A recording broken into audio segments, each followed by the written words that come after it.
Welcome. Here we are. Welcome, my friends. We are getting started here. Give me 1 minute to get set up. Okay.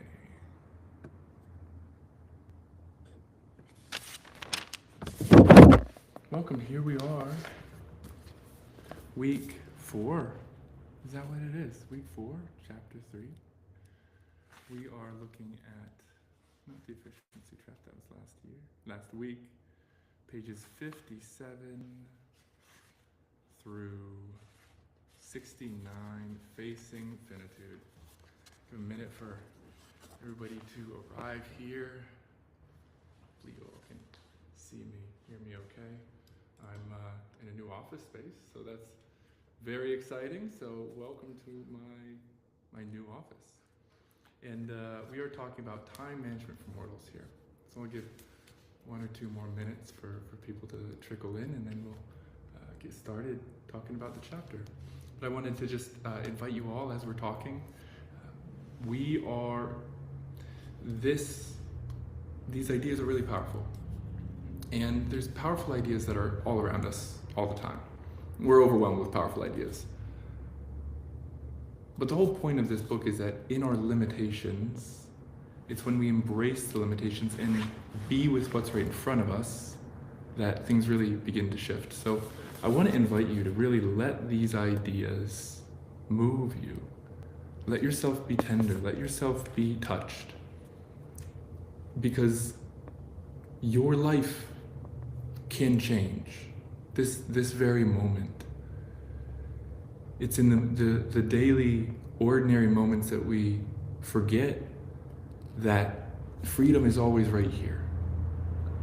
And so I just want to really encourage you to sink in, to give yourself some time. If you'd like to be here, right, be here. If you don't want to be here, that's okay. I'd love for you to be here. But really let yourself kind of just settle in, sink in. So we'll get started here. We are reading chapter 3, Facing Finitude in 4,000 Weeks, Time Managed for Mortals. And if you are interested in joining the book study, if you want to get updates, you can comment book study or book club in the chat here. You'll join along. But we're looking at Facing Finitude. And today, there's a couple big themes that we're going to be exploring. And the first is that we don't really get a choice in this life of what we inherit. We get thrown into the water of existence, the water of time, as Heidegger says. And our choice rather is whether to say yes or to say no to it. And so that's why the whole first part of this book is about choosing to choose. The other theme that I kind of want to play with throughout this is grief. That we are actually empowered by grief. I think grief can kind of feel like a bad word because it hurts. But grief is something that occurs, it's a type of alchemy where when we feel through grief, we actually find deeper connection with ourselves. We find deeper connection with that which is lost. We get permission to live here fully in this reality. And we come out on the other side with an integration. We aren't left disconnected, but rather we are connected to that which we've lost. And so grief actually permits us to feel our limitations. One of the challenges too with our limited nature is the less you allow yourself to recognize your own limited nature, the less you're going to allow yourself to recognize other people's limitations, which is incredibly difficult because in order to live with anybody at all, it means dealing and working with their limitations. So there's what's called a parallel process there of the way that we relate to ourselves parallels the way that we relate to other people. And then we're going to talk about the privilege to choose. That so often, especially when we're framing things in this way, the realization that there's only 4,000 weeks in a lifetime, we can become overwhelmed, feeling like something's taken away from us. When the reality is that having any time at all, having any life at all is a real gift. So let's get started here in Facing Finitude. He talks about Heidegger. He says that everyday language reflects our everyday way of seeing. But Heidegger wants to slit his fingernails under the most basic elements of existence, the things that we barely notice because they're so familiar. And that means using unfamiliar terms. There's a quote that's worth living by. One of the philosophers, Aristotle, Socrates, I don't know, says, the unexamined life is not worth living.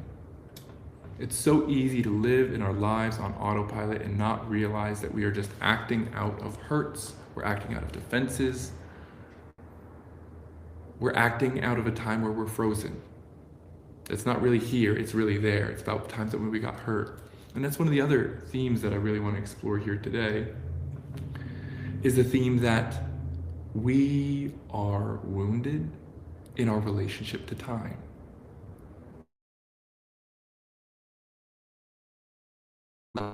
Because we're not able to face that hurt and process that hurt, there's parts of us that get left there. That pain gets pushed away, it gets cut off, it gets shoved into the corner. And then another part of us that's not much older, they have to take on the job of keeping that pain away. And so one of the things that becomes wounded is our very relationship for time. We're not living here. We're living stuck between pain and hurt and defenses. And so one of the things that comes as we just recognize the human situation of our finitude, as Heidegger teaches us, is that we're never going to get out of this alive. We're really taking life as it is. And we can either battle and fight in war against the way life is, or we can work with it and flow like water. And so Heidegger explores, it's called, in German, it's called Geworfenheit.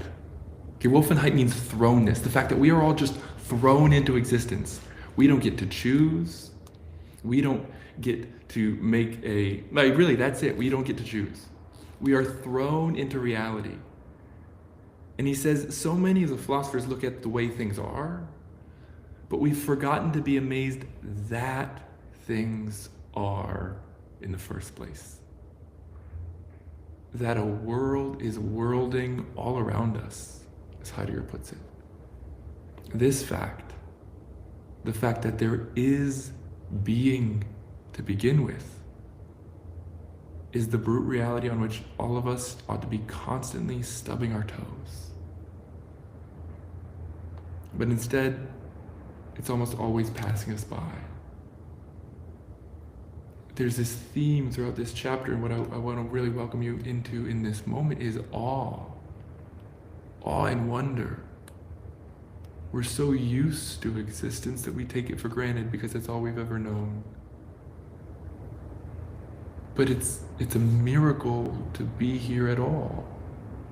It's a miracle that our bodies are able to maintain the right temperature, to pump blood through all our veins. That breath is always here with us. And this is one of my favorite ways to reflect on breath. So often I hear from my clients, people saying like, nobody's there for me, nobody's taking care of me, I have to do it on my own. And I feel such a deep tenderness when reflecting on my breath, because I can turn to my breath, I can look to my breath, and there it is, here it is. And you can notice this right now, that your breath, right here, right now, it's holding you. It's taking care of you. It's carrying you from one moment to the next. And this awe is really fundamental. Later on, Berkman will say that this is part of the solution that he's found to really living in remembrance of our death, to remember just how crazy it is for anything to exist at all. How wild it is that all this just keeps spontaneously happening.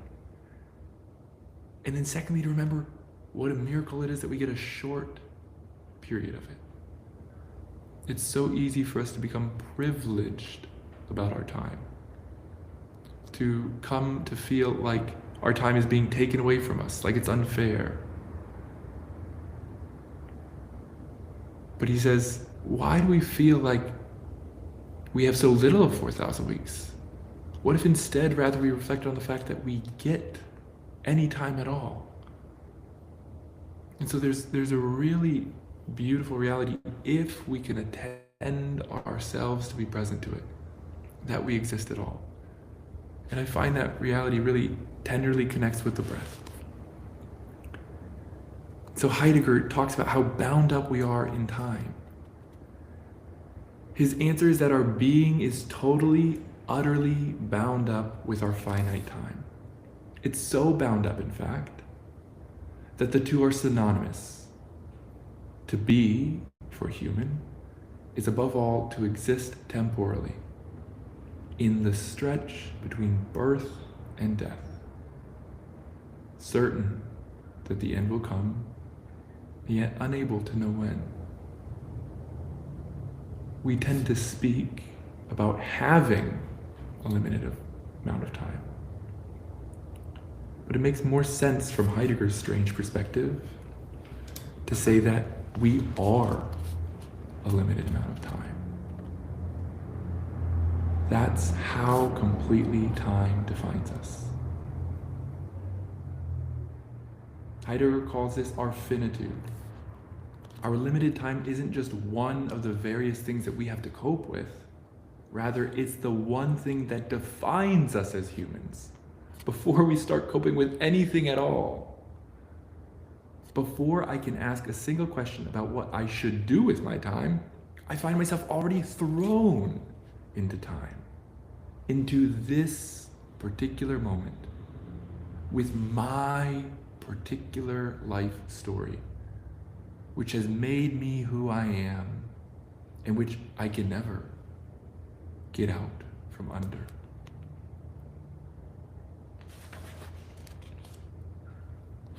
There's a psychotherapist and priest called Von Kamm, and he says, we all have a choice in life. We can either have a fundamental yes to reality, where we take life on its terms, or a fundamental no, where we try to control life and get it to be what we need it to be. We don't get to choose the terms of life. We don't get to choose the rules of the game of this world that we've been thrown into. We can either try to fight the world that we've been given, or we can learn to participate in it. We're all going to die. That's just the facts. But the longer we reject and ignore and push away our death, the longer we are fighting against reality in an unending battle. When we can't accept our own death, we can't accept our limitations. When we can't accept our limitations, we can't accept other people's limitations. And so relationships, work, meaning it's all quite miserable. So he talks that our lives are very limited because we're thrown into this fact, this existence. But they're also limited in the forward direction, because the decision to do anything at all automatically means sacrificing an infinite number of potential alternative paths. And here he talks about the word decide on page 60. To decide means to cut off, as in to cut off a limb, to prune a tree, to prune the branches. To decide means to let go of this option and embrace this. And to do that means saying no. We've lost the power of no. And I really believe this, that at least for me right now, the next 10 years of my life are going to be really the setup to the next 40. And the most important thing I can learn to do is say no.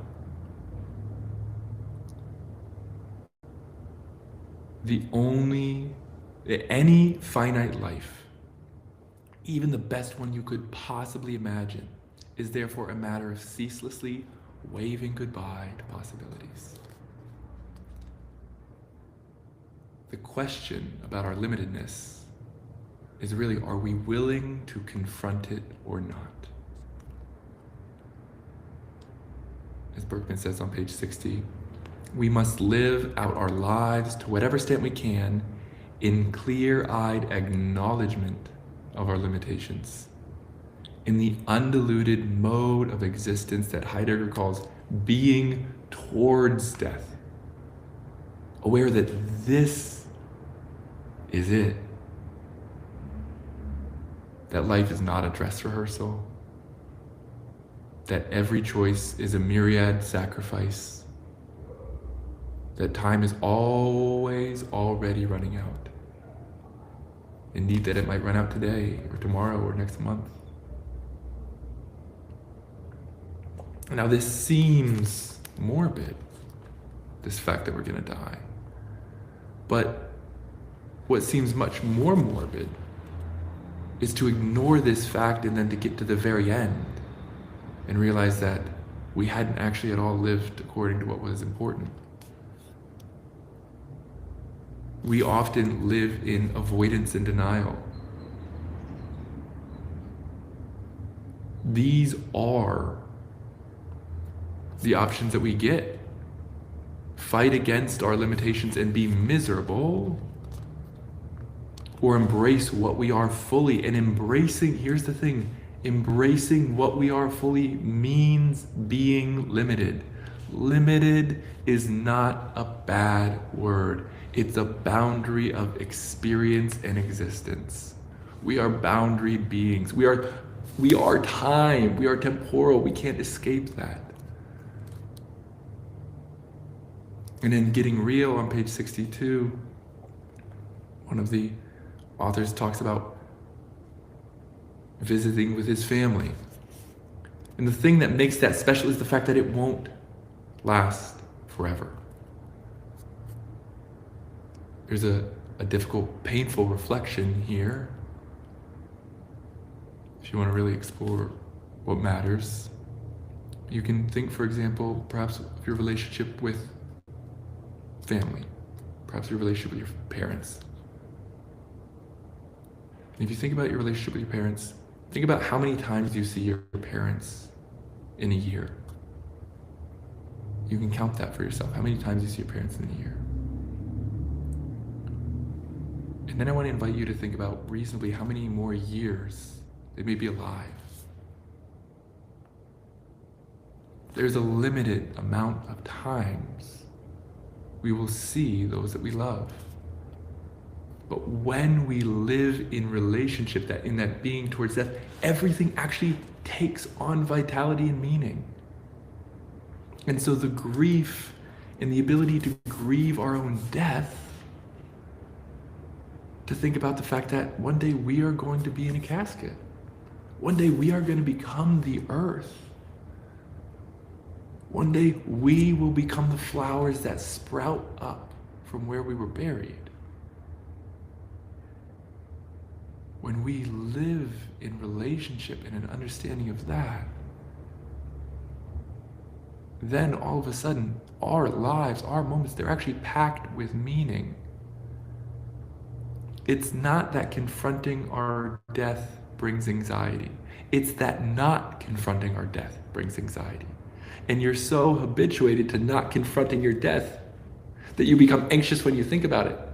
But facing it is the only thing that will give your life meaning. Because we are limited. We are time-bound.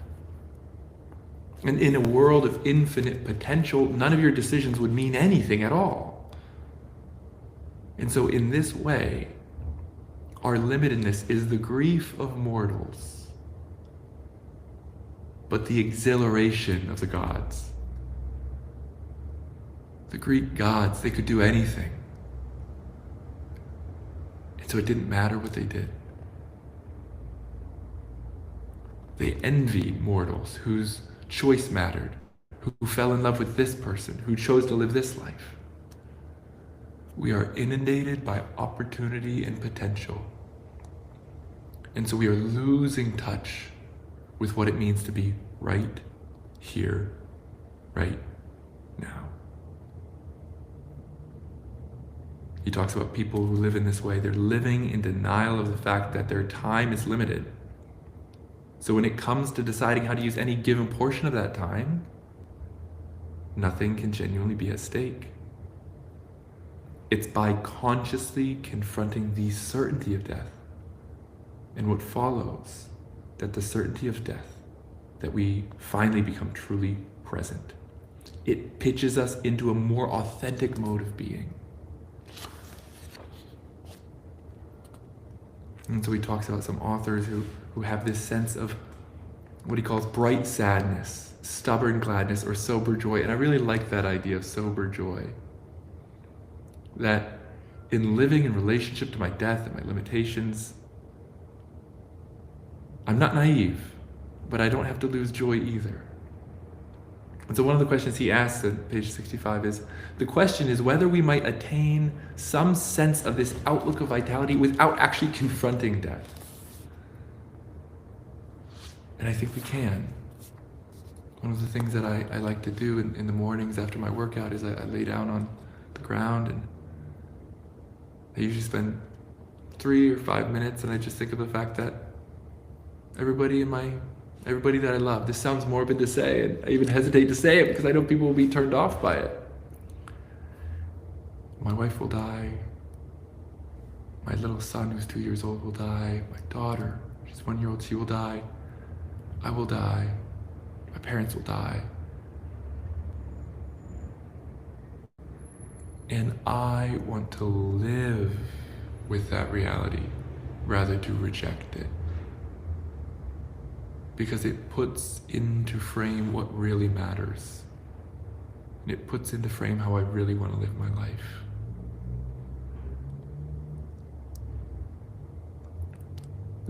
The life of the mundane, of nothing mattering, that comes from not acknowledging our death. But if we can learn now to die well, if we can prepare to die well, we will live well. And if we don't prepare for our death, we will live poorly. One of the things he talks about here again is this remarkableness of life. There was an author David Watson, or Geoff Lynn, and his friend had passed away, David Watson. And he said, I found myself stuck in traffic, not clenching my fist at the agitation, but wondering, what would my friend have given to be caught in a traffic jam? Lai's focus was no longer exclusively on what he was doing in such moments, but that he was doing them at all. He realized our whole life is borrowed time. We have this existence, and one day we will pass away, we will fade away, we will become the earth that we walk on. It will give way to new life, and this is borrowed time. And so rather than looking at our limitedness as a negativity that we have to choose, we can look at it as a positive affirmation. To choose something is a positive commitment to spend a given portion of your time doing this instead of that. Actually, instead of an infinite number of that's. Because this right here is what you've decided counts. And this is the joy of missing out. We talk about the fear of missing out. But one of the things that I've been reflecting on, and I think I might make a meditation on this, is if you can imagine that you only had a year to live. If you can imagine that you only had one day to live, and then you were given a week. You thought you were going to die, and you were given a week. What a privilege that would be. What a gift that would be to receive. How awe-inspiring, how opening. And this is what we're given in each moment, in this moment.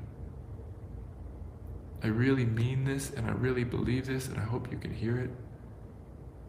This moment right here can change your life. realizing that we're going to die is what equips us to live fully. And realizing that we're limited actually allows us to act with discernment when opportunities come up. It aligns us with our values, and our values say, who am I becoming along the way? What do I want my legacy to be? The material things, they will all fade away. But the impact that your life has, relationally, emotionally, on others, that will live on and be passed on for generations to come.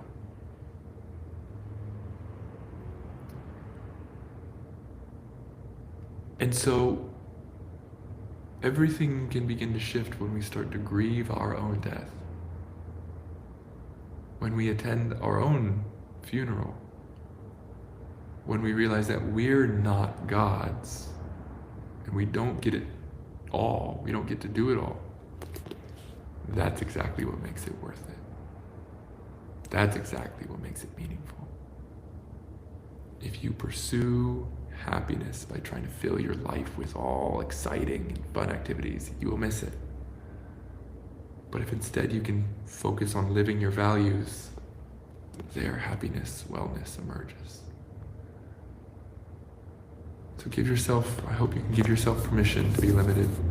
And I want to welcome the thoughts, reflections, questions from this chapter,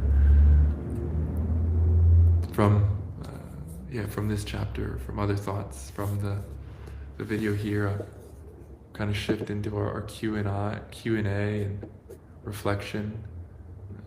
What's the name of the book? This book is called 4,000 Weeks Time Management for Mortals. We'll see if we have any questions here, folks. So I'd love to hear them. The unexamined life is not worth living. Yeah. Let's see here. Book's 4,000 weeks. How many good summers are left? That's right. Yeah. I'd love to hear thoughts, questions, reflections on embracing our limitedness, embracing our finitude, how to live a meaningful life. That's really kind of what we're exploring here, is how do we live a meaningful life? How do we live a life of fullness? I think the only option is to learn how to grieve, how to learn to live in relationship to our limitedness. I'm very interested to hear what themes or questions are sticking out to you related to living in relationship to our death. Maybe just related to meaning in general. Something that I've been struck by a lot lately is this deep realization, something that I've known but it's felt more relevant, is that when we pursue happiness, we lose it. Because happiness is a derivative phenomenon. Happiness is something that comes as a result of living, rather than something that can come from pursuing it directly. And so the more we try to grab onto happiness, the more we lose it. But the more we let go of happiness and instead align ourselves with values and live out that life of values, the more happiness finds us. You can't find happiness. You can find meaning. And when you find meaning, happiness flows through. So what other questions do you have about our limitations, about living meaningfully in relationship? Is this something that we can only realize once we are of a certain age? Or is an age-appropriate way to impart this onto children? Yeah, I personally don't think that there's a certain age that we have to learn this. I do think there's age-appropriate ways that we can share this with kids. I just think that it kind of comes naturally. So when death emerges in life and your children experience it, like, this is the thing, we don't need to put death in front of anybody. It's all around us. But in terms of children, I think, when loved ones die, when cherished pets die, when kids will ask about death, we just talk to them about it. We just say, yeah, like, we're gonna die. And then we console them, right? It'll be frightening for them. But the more we shield children from death, the more they will avoid death. the thought of it, and the less meaningful they'll live in their lives because they'll be constantly avoiding it. So one of the other things is that one of the ways that we can become frightened of our death and our mortality is when we experience constant criticism for our limitations. When criticism is incessant, we come to learn that limitations are a problem. And so if limitations are a problem, our ultimate limitation is a problem, which is the fact that we're going to die. So compassion for being human, the fact that like, hey, we all have faults and foibles, that's not an excuse or a permissiveness, but we can live in relationship to them, that brings deep meaning. So I do think that we can educate children along the way about our death. In my own experience, have I noticed making room for grief makes more room for genuine joy? Yeah, I would. I mean, and I think the example is just that when I, in the mornings, when I reflect on the fact that my children and my wife and myself and my family, we're all going to die one day, it could be today, I'm much more available to the mundane. The mundane is mundane because we have forgotten the fact of our limitations and our death. The mundane all of a sudden becomes exciting. This moment right here becomes exciting and invigorating when we remember that we don't get it forever. We don't know how long we'll get it. So that brings a great sense of joy to me. It's so interesting to realize that my aversion to choose, to collapse possibilities, is in fact a fear of dying. Yes. Yeah, our inability to make decisions and choose is deeply related to our inability to see our limitedness. There's a great analogy here is that, we are not fake flowers. We are real flowers. We are vibrant. We have life. We need water. And one day we will die. And that's okay. But no fake flowers can ever compete with a real flower. And that's okay. It's just really okay that we're limited. So would you say that death is meaningful? Would I say that death is meaningful? Absolutely. Death is incredibly meaningful. Our lives take on meaning in relationship to our death. Without our death, without our limitations, I'm not sure we would be able to have any meaning. I would love to welcome more thoughts, questions, reflections on death, on life, on meaning, on the anxiety that comes from avoiding our death. There's a whole field of psychologists that believe that all of our psychological defenses come about because we are avoiding our death, because we're not able to face our death. But when we are able to live in relationship to limitations, we're able to live in relationship to ourselves. And this is the thing. We have faults and foibles. If you can't accept the fact that you have faults, you will not be able to accept the fact that other people have faults. And so you'll either be doing one of two things. You'll constantly find yourself blaming yourself in relationships, taking 100% of the blame, and seeing that person as perfect, which is not true. Or you'll blame them for everything and see yourself as perfect, which is not true. Or some isolation and vacillation of both. Blame isn't the answer, right? Accountability is different than blame. Blame leaves us stuck. And instead, rather, when we can recognize, oh, I'm limited, I can't do this perfectly, and I never could, well then, there's apology and forgiveness and repair. When we live in denial of our death, we live in a world of fantasy. And when we live in a world of fantasy, we idealize people and relationships, and then they don't live up to our idealizations, and then we attack the person for it or attack ourselves. You're just limited. That's the fact, and it's really okay. But when I can make friends with my limitation, when I can just say like, oh, my limitedness, it's just a part of me being human, well, then I can actually accept apologies from people. Then I can hear people and say, I'm sorry, I don't know why I said that. I shouldn't have said that. When they say, hey, I was really angry at you and I said that and it was hurtful, I can apologize. I can receive apologies. There is no perfect relationship. There's imperfect relationships with imperfect people. And we can either try to ignore those limitations or we are shackled by them.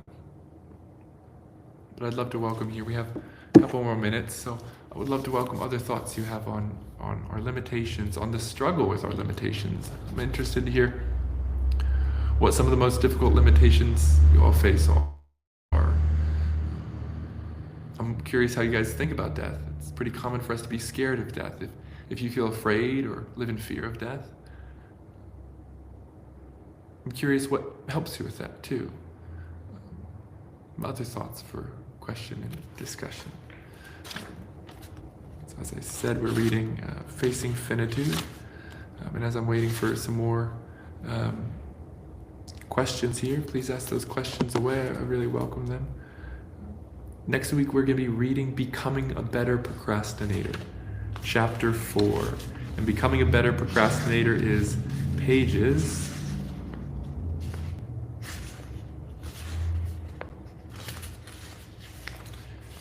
71 to 88. Next week, we're going to be reading Chapter 4, Becoming a Better Procrastinator, pages 71 to 88 in the book Time Managed for Mortals, 4,000 Weeks. Please continue to bring those questions, and I'd love to talk and answer them. What led me personally into this kind of work? So I'm a therapist, and what brought me into therapy is having a really hard time in life. So when I was young, I experienced a lot of depression, a lot of overwhelm. I had a really hard time wanting to be alive at all. And I had the experience with a therapist that was less than helpful. I remember just sitting across from this therapist, and I was probably in 5th or 6th grade. I just felt awful. Life was really hard. And I remember thinking, it's not right that I feel this shitty and you're so bad at your job. And so that was one of the things I kind of committed to. Well, that was kind of the spark. And then when I was in high school, I had a class taught by a local community college on psychology, and I just loved it. It was super exciting. So it was that kind of classic story of being a wounded healer, of not wanting someone to experience what I experienced and not be helped. And then later on, it's really become now, it's because it's something that I just deeply, deeply enjoy. I love working with people, and I've come to learn that there's no emotions that I have to be afraid of at all. I don't feel afraid of emotions in myself. And so being able to sit with people and share that with them is incredibly powerful. So now it's just like something that I absolutely love doing. Yeah, there was another question here. What other questions might y'all have? Belief in the afterlife helps me face death with less anxiety. Yeah, and I think learning how to connect that with how we're living right now is a tremendously powerful thing to help us to face death. Why some become nihilistic when contemplating death and others feel more alive? It's a really great question. I would really actually welcome you guys to see what you think. Why do you guys think that some people become nihilistic when contemplating death and others feel more alive?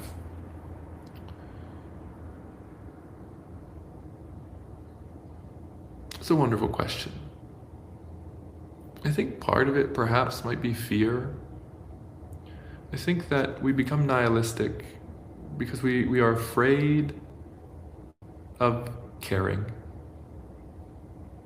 When we're afraid of caring, it doesn't make sense to care about anything.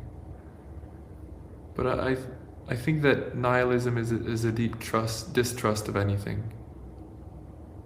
I think nihilism can come from wanting life to matter in this kind of ultimate sense, because it's afraid of caring right now. But life can matter right now because it is. And this is what all the existentialists say, or those that I've come across, is that our lives don't take on meaning from this big ultimate meaning. You find meaning right here and right now. So I think people become nihilistic, and this is kind of shooting from the hip. I would welcome you all to continue asking any questions here. I think people become nihilistic because of fear of caring and being disappointed. And what I've found is that grief heals our fear of disappointment. When we can, grief heals our fear of disappointment. When we can learn to grieve, we no longer have to be afraid of being disappointed, because we can experience the emotional pain of disappointment and we can work through it.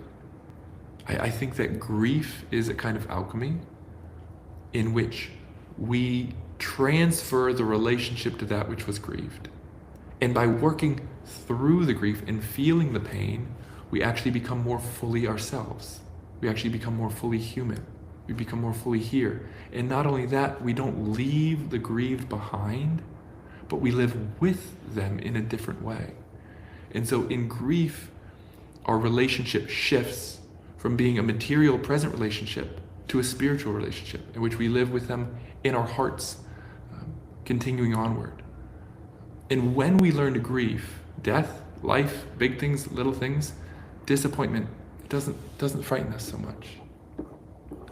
But welcome other thoughts, other questions here, and then we'll be wrapping up here in a moment. I'm so glad to be with you all here today. I think of it like the world is a waiting room and the afterlife is the destination. Yeah. I think the danger with that thought is that when we only view this as the prelude to some eternal life, then that can make it really easy for us to ignore this life. There's a quote that I really like from, I think it's St. Catherine of Siena, and she says, "The earth is your ship and not your home." But I think it's really, really important that we commit to taking care of the ship that we've inherited, that we really commit to our lives now.